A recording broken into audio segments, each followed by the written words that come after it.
Praise the Lord. I've had to answer questions about how I got to marry the person I'm married to today. But this is the first time ever I'm doing it alone. We have always done it together, so I'm feeling alone sitting here.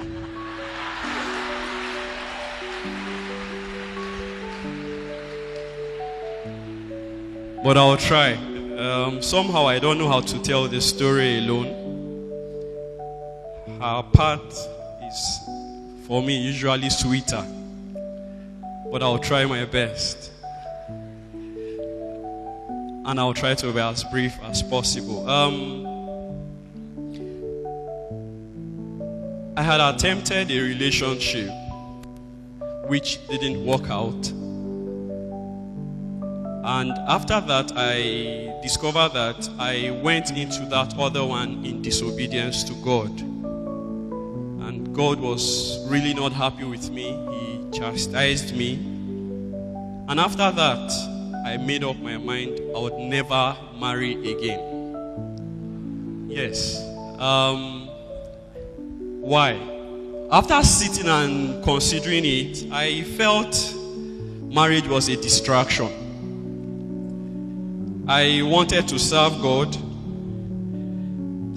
with the whole of my life. I wanted it to be that any day God says, stand up from here, go there, I'll go. Stand up from there, go to the other place. I don't want any woman somewhere to be saying, you can't go. So that was my idea about marriage. I felt marriage was going to tie me down from doing what God wanted me to do.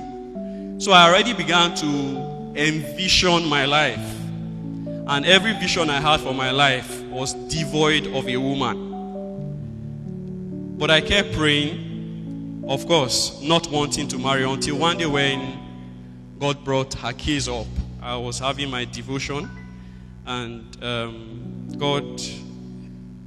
voice came this way: have you considered her as wife?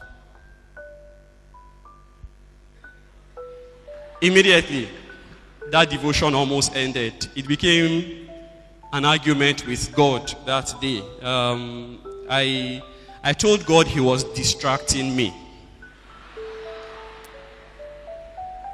Yes. I told him what he was doing wasn't right. He knows my commitment. And a wife will not fit into that. A wife was going to be a hindrance to what I want to do for him. And actually after that day, God didn't say anything again until later on. He kept bringing it up over and over until I agreed with him. However, I told God, I said, God, me, I will not go and propose to anybody.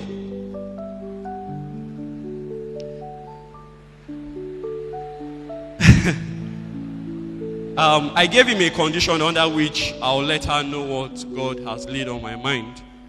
I told him that I wanted to see proof that she was convinced I was going to come. So I kept praying and I kept waiting. So many months went by. I kept observing her. We had been friends from school.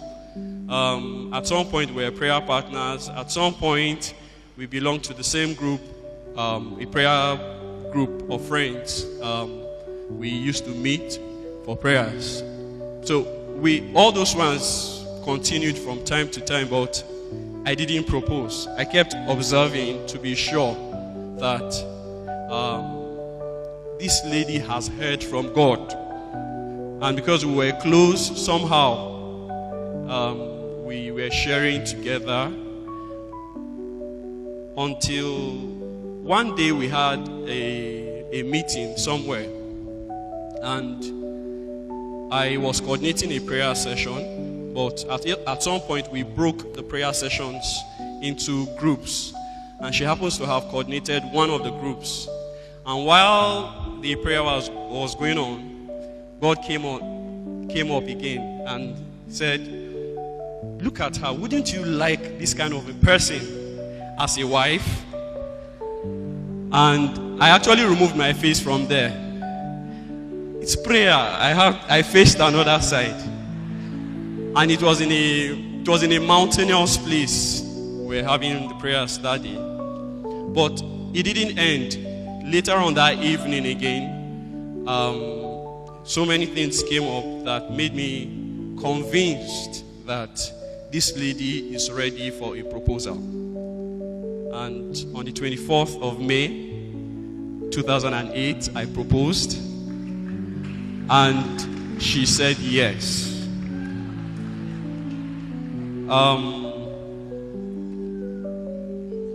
Courtship period. Now, a few days later, I had to talk to her father about it. And because she said we cannot do anything until her father knows about this proposal. I talked to her father. He was not available at some point, but he gave me some time, and we got to meet. But I would say she said yes in May, but we got official go ahead from her parents in December of that same year. And then we continued. We were in courtship for 2 years and 10 months before we got married. Okay? While we were in courtship, what did we do? Let me just share this. I think it's an important point. At some point after I had proposed, certain things began to come up. Certain questions began to come up in my heart, and I developed cold feet. And because I couldn't answer those questions, I withdrew from her. It was almost as if the relationship was going to break, because I couldn't answer certain questions. What is this relationship really about? Why am I marrying this lady? What is the future going to be like? What purpose will this relationship be achieving? And when I got back to the place of prayer, I told God something. I said, God, until you give me 10 reasons why I must go on with this relationship, I will not go on. And I actually made it specific. I told God he must give me 10 reasons. By God's grace, I think I got 16 reasons why I should continue. Those 16 reasons didn't come in one day. They came over a period of months, running into years. But after he had given me the first 4, I just believed that God was in this and he had a future for us. And I went back to her. While I withdrew from her, she also had questions. And during that period, she was also doing her own praying. And God was giving her a series of confirmations. One of the things we did during courtship was we're going to show ourselves to people that we are now in a relationship. In case they see us together, this is the reason why we are together. We did that for so many brethren, so many people we were looking up to. We had to show ourselves to them.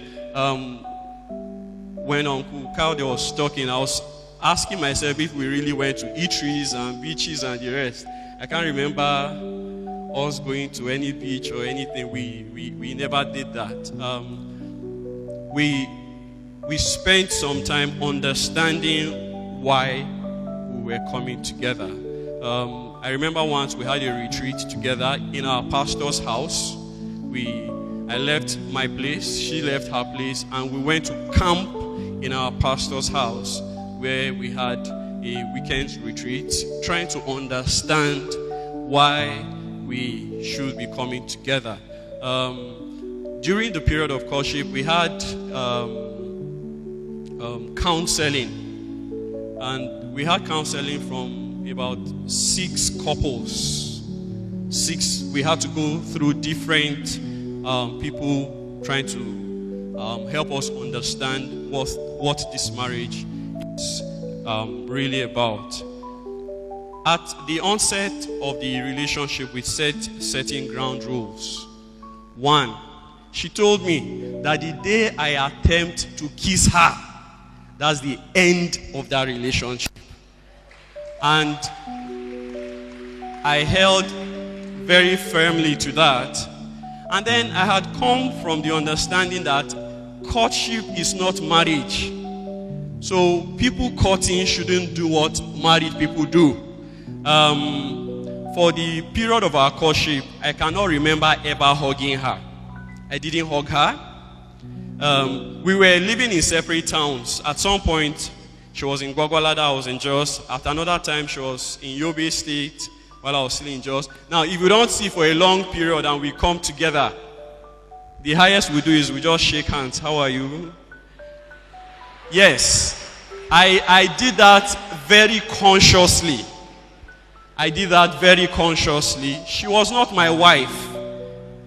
And why should I go hugging her and holding and embracing her? That happens between husbands and wives. And I told myself, I am going to wait until my time comes. So these are some of the things we did. I can also remember that once the relationship was set, we tried to make people know. So no sister should be coming around and hoping, and no brother should be coming around and hoping on her. Somewhat, the truth is, many people got offended that she said yes to me. Yes. And many people got offended that I proposed to her. Why not them? And like that. But because we knew, we had understood that God was the one bringing us together, all those people didn't matter. We were just praying for them that God would provide for them their own.